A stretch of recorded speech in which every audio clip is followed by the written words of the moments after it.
Today, I'm going to give you the skills to get unstuck. Now, bear with me. I'm going to kind of use the analogy of weight loss, but we are going to bring this right back to podcasting. So hang with me here, all right? So when you go to lose weight, you've probably heard it said that you need to be specific. You can't just say, I want to lose weight. You have to say, I want to lose 40 pounds. And the problem with that is you struggle for 2 weeks, you starve yourself, and you lose 4 pounds. You get frustrated and you give up. And a better idea is something that I'm doing right now, which is I'm focusing on the action. So for me, if I drink 8 glasses of water, get at least 7 hours of sleep, keep my calories around 2,000 calories, if not lower, and exercise for 30 minutes, I will lose weight. I've proven this over and over and over. So in the same way, staring at your download stats does not make them grow. It'd be great if it did, but it doesn't.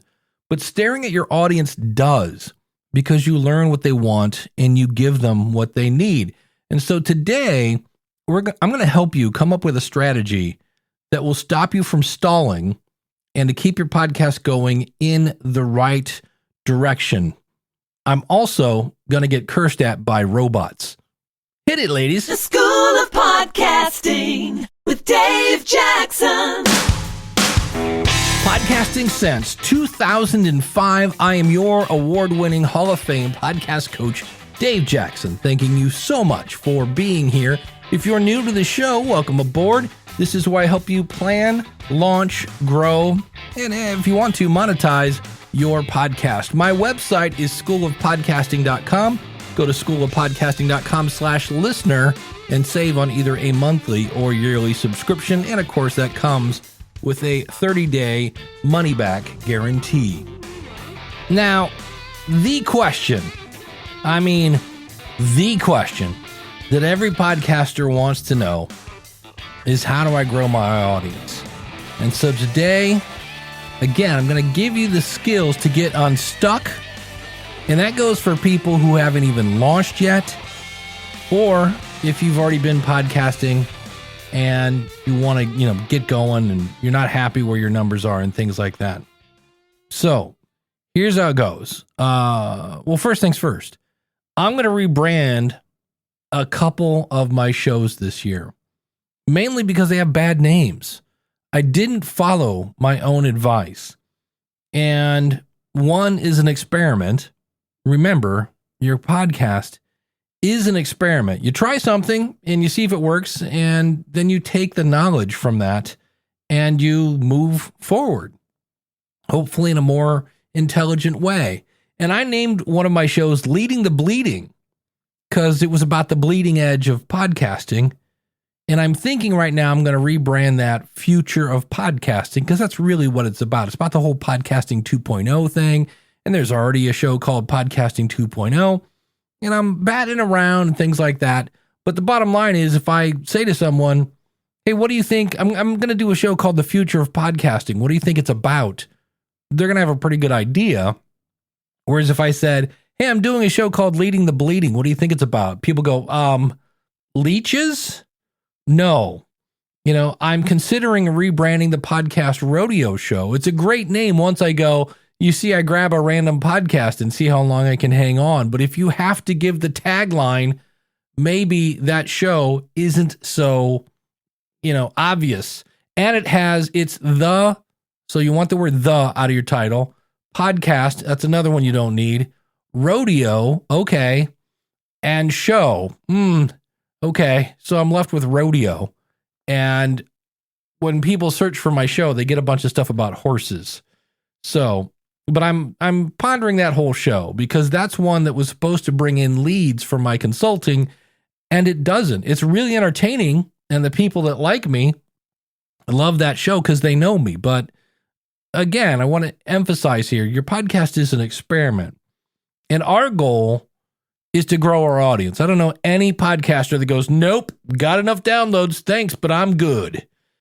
So as I said at the beginning of the show, we want to focus on the steps that happen that lead to our podcast growing. We don't want to just say, I want to lose weight. We're going to do the specific thing. So I thought about this a second. And what does our audience do? What do they do that helps grow our audience? Well, number one, first, they have to find the show. And I know a lot of people are like, there's a discoverability problem. Okay, enough of that. No, there are things you can do to help people find you. I just told you one. Have a name that makes sense. If somebody's looking for the future of podcasting, are they going to type in, I know what I'm going to type in, leading the bleeding. Yeah, no. So they have to find us. Second, they have to click on our show. They have to click play. So we want them to find us, click us, and the next one would be follow or subscribe, depending on what app you're using. And the other thing we want them to do in regards to growing the audience is to share us. And you might be going, I want them to join my mailing list and buy my thing. No, we're just talking about how do I build an audience? And obvious, I'm going to say this up front, these are all the steps. It starts with knowing who your audience is and giving them what they want. So I work at Libsyn.com. It's a podcast hosting company. Because of my podcast, I got that job. And I work in their support. I was just given a somewhat of a promotion. I'm now the head of podcaster education, I believe is my official title. I'll be doing a webinar on the 18th. And there's some really cool things coming at Libsyn. But anyway, from that seat in the support where I answer tickets and such, I see a lot of things. And I love all my Libsyn customers, but there are some things you guys are doing that just I go, wait, what? And I see this in my clients that I work with when I do Ask the Podcast Coach on Saturday morning. That's a live show I do. There are things that I go, wait, what are you doing? So let's focus on these things that will result in our podcast growing. So the first one is, of course, find. For example, for people to find you, you have to have a name that appears the way people are going to look for you. So I told you how I came up with a podcast idea, thought it was fun. I was all excited and bubbly, didn't ask a soul. And that or the people that I talked to didn't say, Dave, that's a really dumb name. So you need some feedback sometimes, but you want to figure out what are people going to be typing in to find you. As I talk about these examples, I just said I work for Libsyn. These are not actual Libsyn examples. The scenario is the same, but I'm not outing anybody. That would not be cool. So I tell you what, let's just use the School of Podcasting. If I went to search for School of Podcasting, my guess would be you, right? If I said, hey, go search for the School of Podcasting, you would put in the first word school, space, second word of, then another space, podcasting.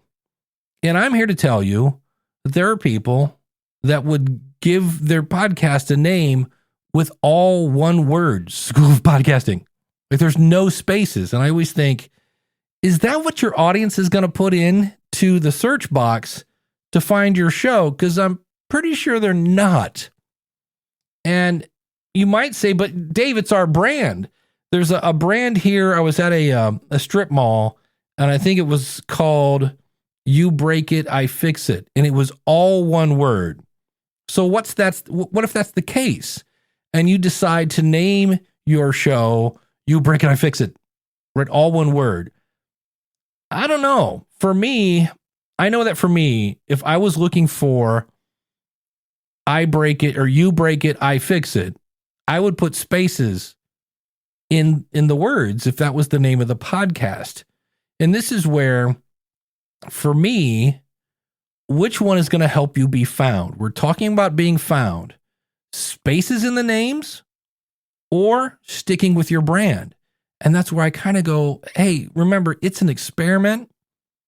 And so what you can do is maybe have the names with spaces, You Broke It, I Fix It, dash from youbrokeitIfixit.com. Let's try that. But you have to be in a way that people can find it. And this is where, thank God, if nothing else is better than 2023, apparently companies can now buy vowels. Remember that whole thing where there were E's were super expensive apparently and things like that.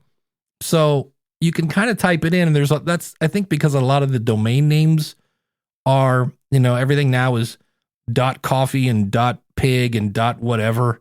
There probably actually is a .whatever. But anyway, I'm going to tell you what, I always talk about experiments. I'm going to do one. I'm calling an audible.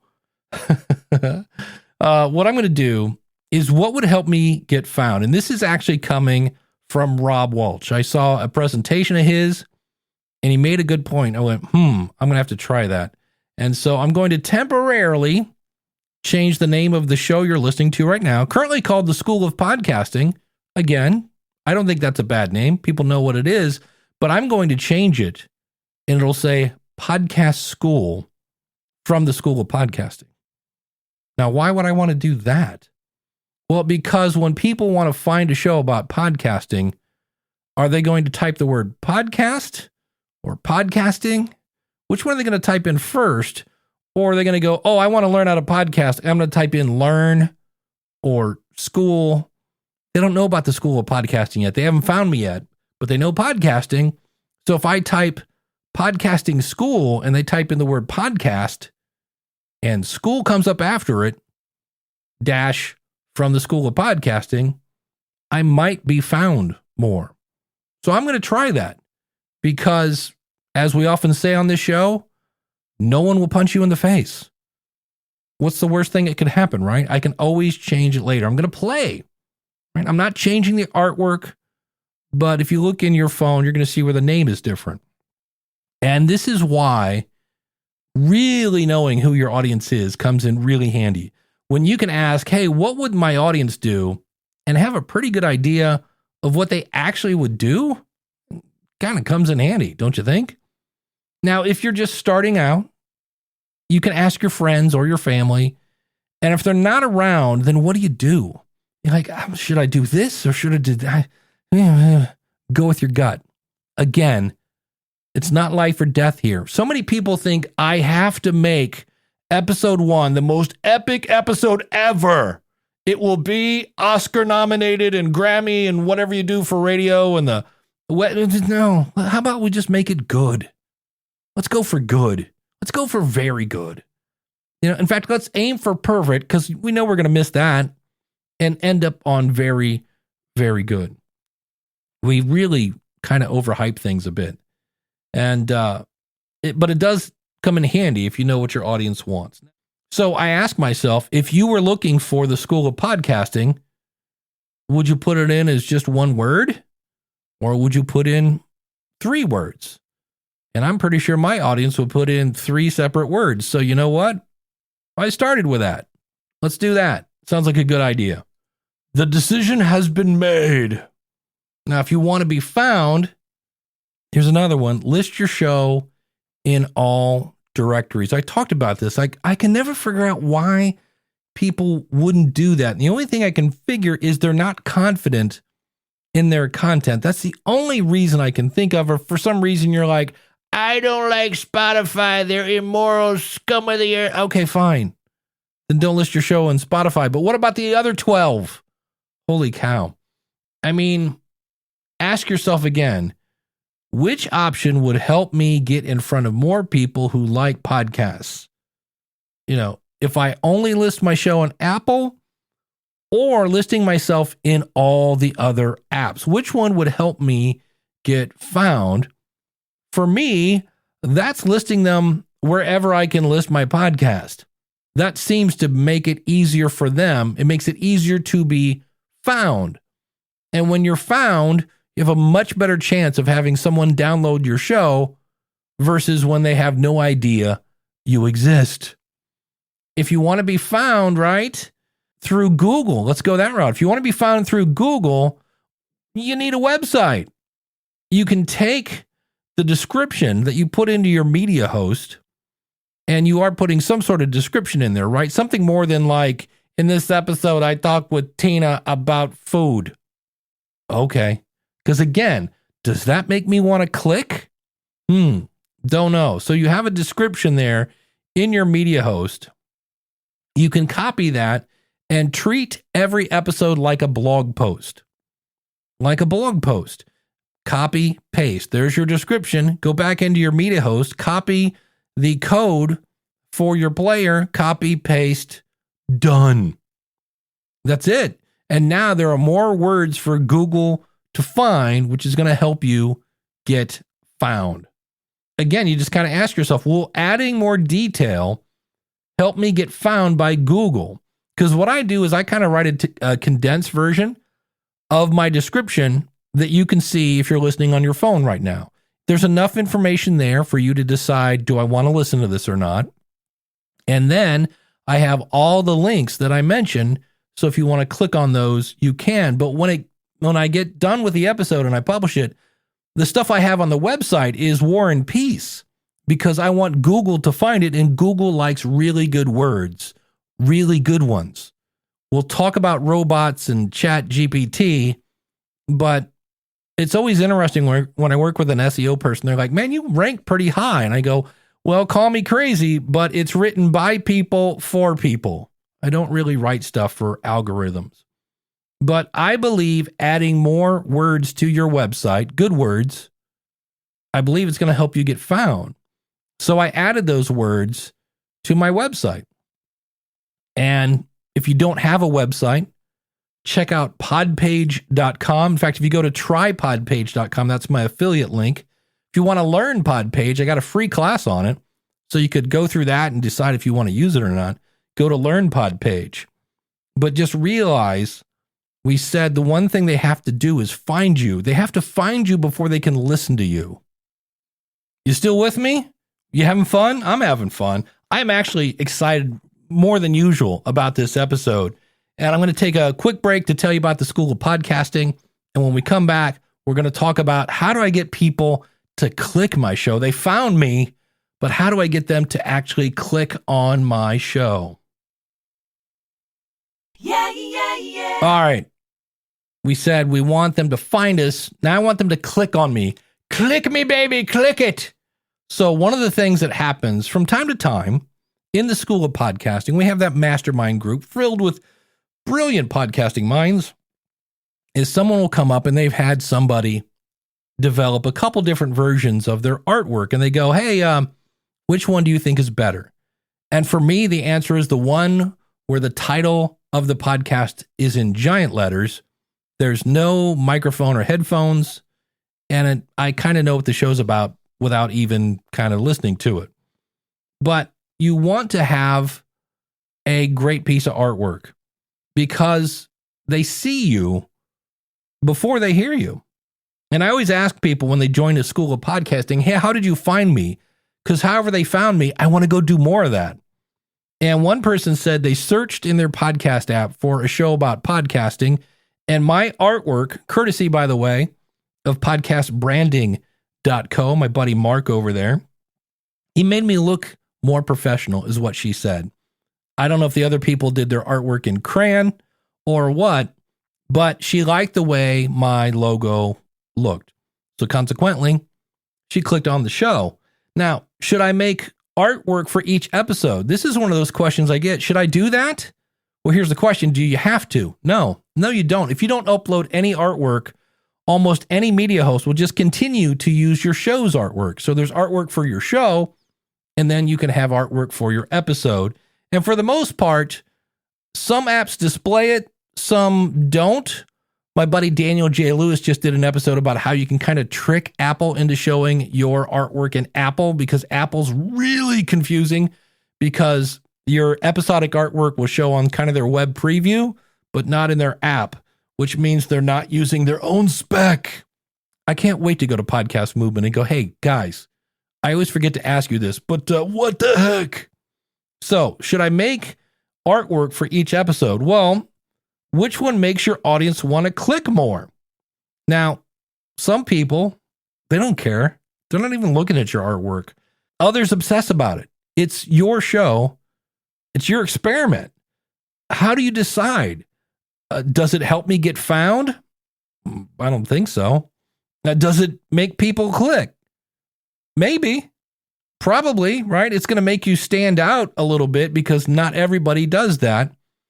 Does it help? In my book, probably. There's no real data to prove that, but it does make you stand out a little bit.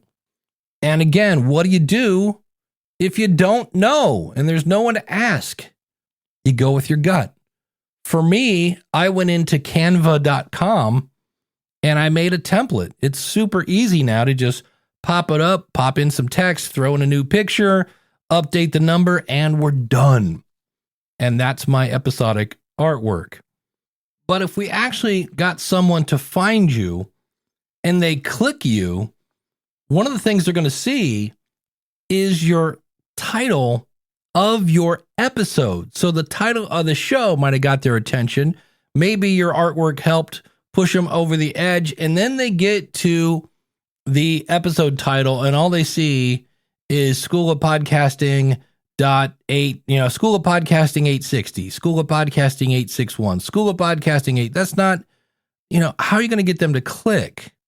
So when it comes to getting your podcast unstuck, ask yourself, which would make them click? School of Podcasting 861 or how to get your podcast unstuck and growing again? Which one would you click on? For me, I'm going to put I'm going to bet it, the whole thing, that you're going to click how to get your podcast unstuck and growing again. Because if you're hearing this, you did. That again, don't overthink it. Which one would make people click more? School of Podcasting 861 or how to get your podcast unstuck and growing again? Because a lot of people are plateaued. Another great example of what would you click on, I was working with someone last week and I got permission to share this. Their show is called DCB and Lifestyle. And I listened to it, and one of the things in the back of my head was like, I still don't know what DCBN is. And he said, oh, it's Don't Cook Bacon Naked. And I go, dude, you are burying the lead. I would click on that. Which one would you click on? DCBN Lifestyle or Don't Cook Bacon Naked? For me, I'm clicking all day on Don't Cook Bacon Naked. So another one that you just go, okay, which one would you click on? Ask a few people. And if you don't know, go with your gut. And look, bacon is a very popular item. People might find your show just Googling the word bacon. So for me, not DCBN Lifestyle, but just put the whole thing, Don't Cook Bacon Naked. I'm pretty sure don'tcookbaconnaked.com is available, stuff like that. That to me was one I'm like, can I please use that in this episode? And he's like, sure. Now, another question, and this is a toughie. Should I put episode numbers in my title? Well, is that going to make them click? Ooh, 860. I've been waiting for this. I woke up today and said, I hope I get to find an episode 860 or 861 or whatever this is. Is it going to be easier to share? Now that's a good question, my friend. It's a tough one because you could tell people, oh, just go to schoolofpodcasting.com and look for the one, just search for Unstuck. That'll probably bring it up. Well, if you go, no, it's schoolofpodcasting. Search for 861. Now, for me, if you ever hear me say, today on episode 861, if I've said the number, the address is just schoolofpodcasting.com/861. My buddy Daniel J. Lewis always makes a fun word to make it easier to remember. So like this one might be schoolofpodcasting.com/unstuck because it's easy to spell. But that's a tough one. You go, well, I don't know, the episode number thing, not sure. Then where do you put it? To me, do you put it at the beginning or the end? And that is one of those, that will go down the test of time, I think. And if you go, I don't know, can't really decide. All right, well then what's the answer? You go with your gut. For me, I think, and this is just my opinion, I think the title of your episode is so important that I will put the number someplace else. I'll put it where it's supposed to. Most media hosts have a place for the episode number that goes into Apple. And remember, you can always change it later. It's an experiment. So those are some ways that you can get people to click. Artwork, show title, episode title. Now we want them to play. And play really isn't an issue when it comes to podcast apps because there's usually a giant triangle labeled, I don't know, play. But on your website, a question you might want to ask is how many clicks does it take to find that play button? A 1, a 2? Okay, if you're under 40, you don't get that reference, but Google Tootsie Roll commercial on YouTube, you'll see it. Anyway, it's how many clicks do you have to get to? And this is, again, a tough one because I always say you have to figure out, is my website a podcast that has a business? Or is my website a business that has a podcast? Or is just my website about a podcast? And if you make it too like I'm going to click here to click on the episode and then click here and then scroll down and then there's the play button. That might be, we might want to consider, can we make it easier for people to click play? Because that's one of the things we want them to do. Keep that in mind. And when you look at different stats, people that listen to podcasts on a website, sometimes we really freak out about this and we really get into how pretty the player is. It's somewhere between 3 and 10%. And this might be that we're talking about then just a small sampling of your show that listen on your website. But nonetheless, if we can make it easier to click play, I know at Libsyn, I believe Captivate does this. You can go in and say, give me a player that will automatically show just the last episode. And they'll put that in like a sidebar or something like that. That's a really fun way to make something for somebody to snack on and go, oh, what's this? Click. But what about allowing people to download the show? This is another one for me that makes my scratch my head. Like, why wouldn't you want to do that? Now I get it. If it's a player in a membership site and it's a private thing, okay, that's obvious. But we want them to press play, right? Well, if they go through the act of downloading your show to their computer, I'm pretty sure there's a very good chance they're going to press play. And maybe they want to listen at work, but they don't want to keep your site up because then everyone will know they're not working on the Weenus file and Chandler is going to be upset.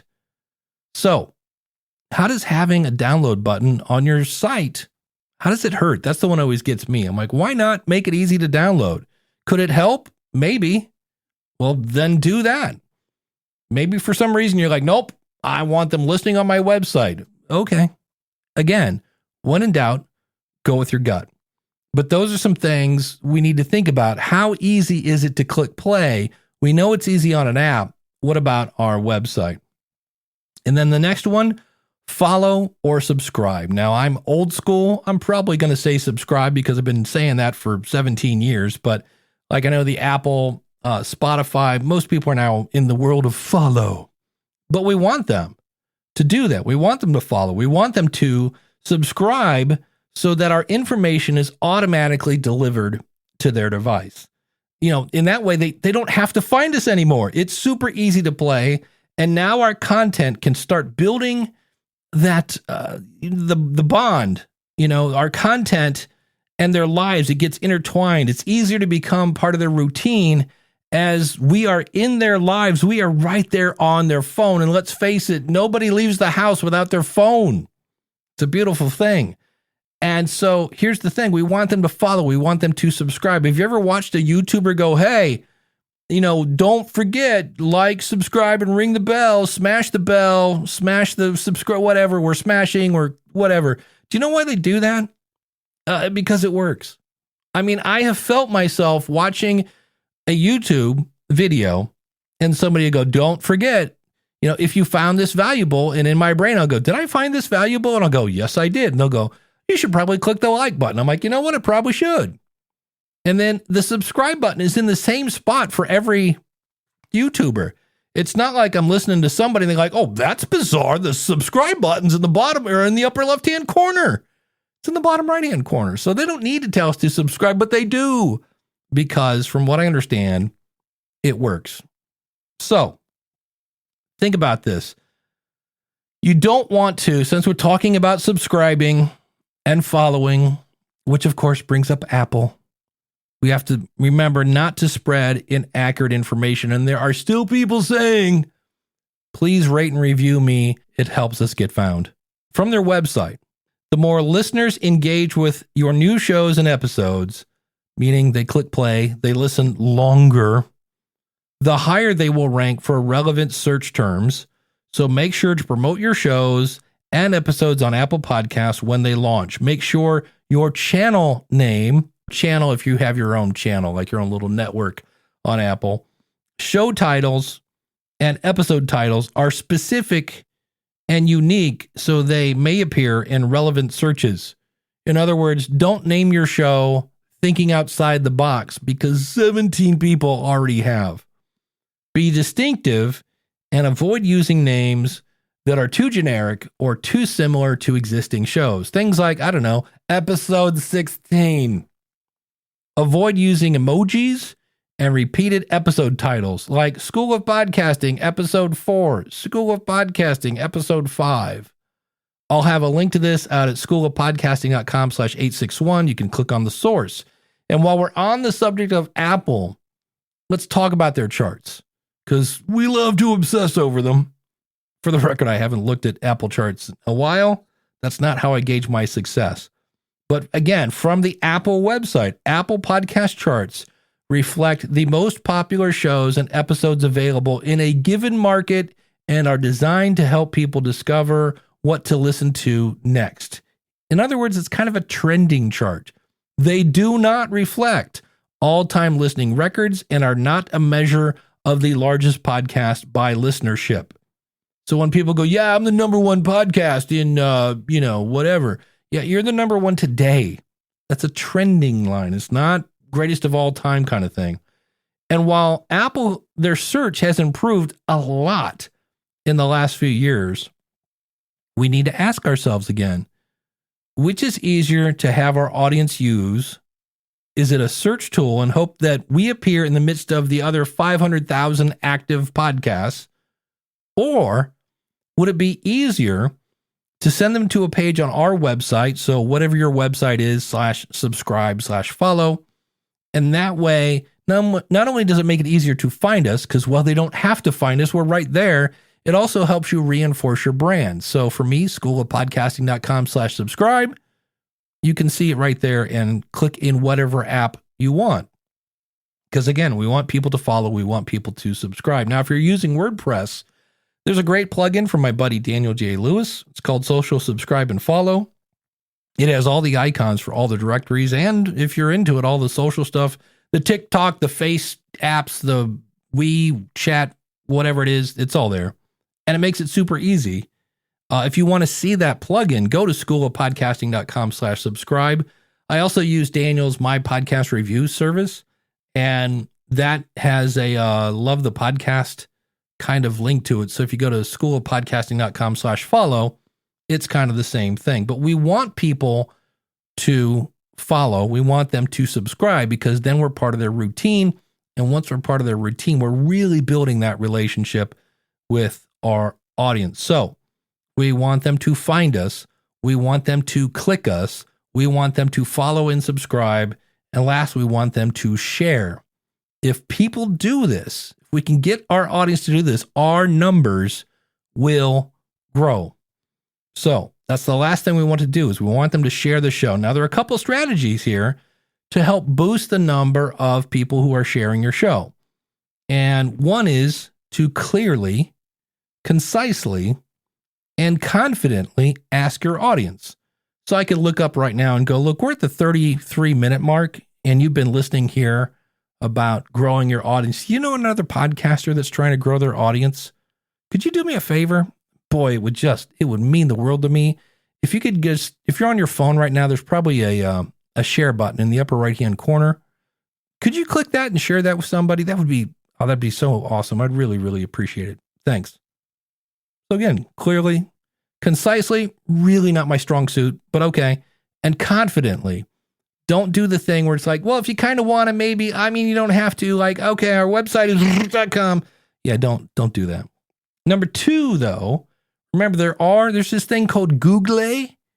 Some call it Google. I like the French pronunciation of that. Add share buttons to your website. Because again, people may find it and go, oh, this is cool. I got to call Joe. Bro, wait till you hear this podcast. It's so dope. Now, if you're using Podpage, they're included already. They're already there. But if you have a WordPress site, there's an app called NovaShare that's pretty cool for sharing. If you are, I have a subscription to Elegant Themes. Those are the people that make the Divi theme, and they have a plugin called Monarch, and that's a really cool kind of social sharing tool. But there are tons. If you just go into WordPress and type in sharing plugin, there are a gazillion of them. The other one is clicktotweet.com. I use this with guests when I can remember to tell my guests to share the show, but you can go over and pre-write a tweet so that all they have to do is click a link and it opens up their Twitter, assuming they're logged in, and who isn't logged into Twitter, and they can just then simply click on send. And so if I could remember, I need to start putting those in my description that shows up in the phone so that I'm like, hey, if you like this show, click here to tweet, because almost everybody is logged into Twitter on their phone. And for those of you that go, I'm on Mastodon, Twitter is the pit of hell. All right, we'll see how that goes. I'm always like, hey, can we wait and see before we like just completely write something off? For me, I'm on Twitter talking to my friends. My friends are still there. I haven't seen any hate speech or whatever because I don't go searching for whatever. But anyway, so growing your podcast. That's what we started talking about here. Let's make it easy to find you by having a name the audience is looking for. And that's easy to say, it's easy to spell, and thus kind of easy to find. Have artwork that makes you stand out and, doesn't look like it was done in crayon. With episode titles that make people want to click. They're like, ooh, I want to see that. Have buttons on your website so people can follow and subscribe to your show. And, while they're on the website, they can actually share because you've put share buttons on every episode. And while those people are sharing on the website, you're asking your listening audience in their favorite app, because again, you've put your show in all the directories. You're asking them to share the episode with their friends. And when you do that, your show is going to grow. Now, it's not going to give you 10,000 downloads in, 3 days. But in theory, remember where we started. It all starts with knowing who your audience is and what they want, and then give it to them. If you want some help with this, go out to schoolofpodcasting.com/listener. Remember, that comes with a 30-day money-back guarantee and unlimited one-on-one consulting. And I know when you get out there, you're going to be like, oh, this can't be right. Is that all? Yep, it's one of those things. I love helping people. And I know other people are like, 3 easy payments of your firstborn. You're like, wait, what? How much? Yeah. schoolofpodcasting.com/listener.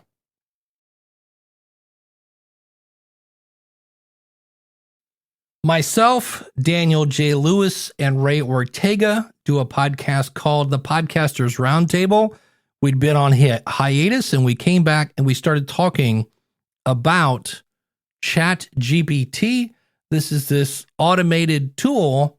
And so I went out, and since we're talking about making decisions, and I asked it, how should humans make decisions? It gave me an answer, and I went over to some other tool. I believe it's called ReVoiceover, and I had a robot read the answer from the robot. Take it away, Kayla. This is how we should be making decisions. There are many different approaches that humans can use to make decisions, and the best approach will depend on the specific situation and the individual's personal style and values. Here are a few general strategies that people might use.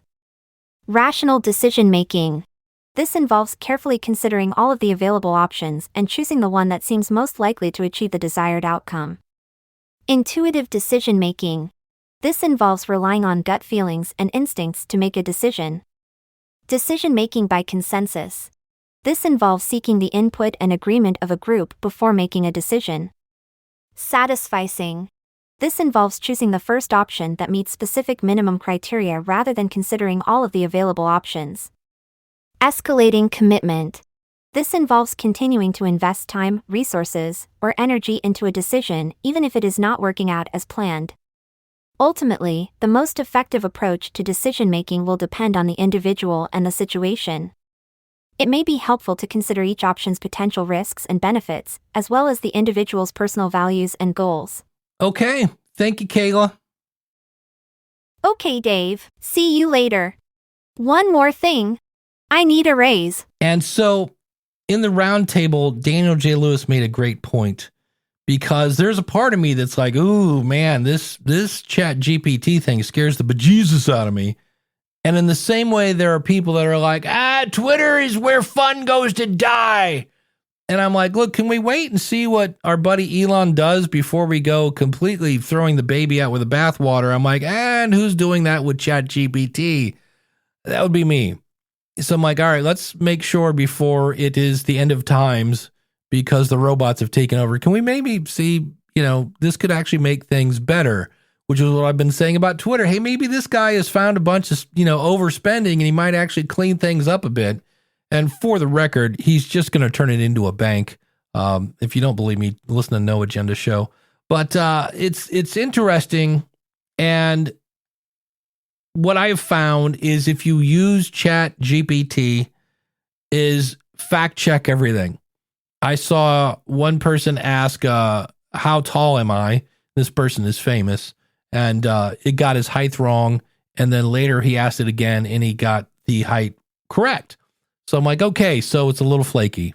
But I see it as if you're stuck and you have a blank page, it's an interesting place to start. Now, everything that just came out of my mouth came from my brain. And that's where I'm going. I have found that there is a tool I use to make titles. And there are times when my titles are like, Podcast Grow, Way of Growth, 10X Podcast, listen here. I'm like, that's not a very good title. But according to this, it's like, oh, this will just totally crush the SEO. And I'm like, yeah, I don't think so. Again, I am a human. I've been accused of being a robot in the past, but that's a whole other podcast. And I write for people, so that's that. But I did ask them. I said, what's the worst thing that could happen with your podcast? And this is what they said. No one will punch you in the face, kick you in the shin, or poke you in the eye. Thank you, Axel. No one will punch you in the face, smack you on the head, or tap you in the throat. Thank you, Warren. No one will punch you in the face. Thank you, real person, Ryan K. Parker from foodcraftsman.com. And she's back, my buddy Kayla. No one will punch you in the face, slit your throat, shoot you in the head, or poison your dog. Okay, Kayla, I think it's time for you to take a break. And for me, I see it as a superpower because it's only going to get better. And we had to talk about this in the School of Podcasting mastermind group. And it is going to get better. And we'll have to see what happens. It's like a superpower. And to me, a superpower is always great when it's used for good. But there's always going to be that person. I mean, we could see easily how I could ask ChatGTP, it could give me the content, and then I could have Kayla as my host and put it on a free media host and make up a ChatGTP course. And I'm bummed because I went through my history. I had seen a video where somebody was saying they're going to use ChatGTP to make a course and then write the copy, and basically ChatGTP will do your laundry, all sorts of things for it. So just be careful with it. I think it's something that can help you if you have a blank page, maybe where to get started. But we live in interesting times. If you'd like to learn from an actual person who's been, diving into technology since the days of the fax machine, I wish that wasn't true. I'd love to help you with your podcast. We've had a ton of people sign up here in January. The community is rocking, and I am ready to help you get unstuck. I run into so many people that are just worried. And again, nobody's going to poke you in the throat. Go over to schoolofpodcasting.com/listener and save on either a monthly or yearly subscription. And I know I've promised this a couple times. I am going to talk about how I almost spent $1,500 on some equipment, and how, again, decisions I made. I was going to include it in this one, but this one's a little long in the tooth already. And so that'll be in the future. You can subscribe or follow at schoolofpodcasting.com/follow or schoolofpodcasting.com/subscribe and never miss an episode. Until next week, take care. God bless. Class is dismissed. If you like what you hear, then go tell somebody. If you like what you hear, then go tell somebody.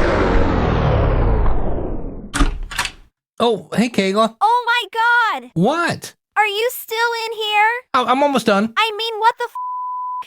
Well, You said this was going to take 15 minutes. Oh, I'm sorry, baby. You, podcasting. Wow. I am out of here.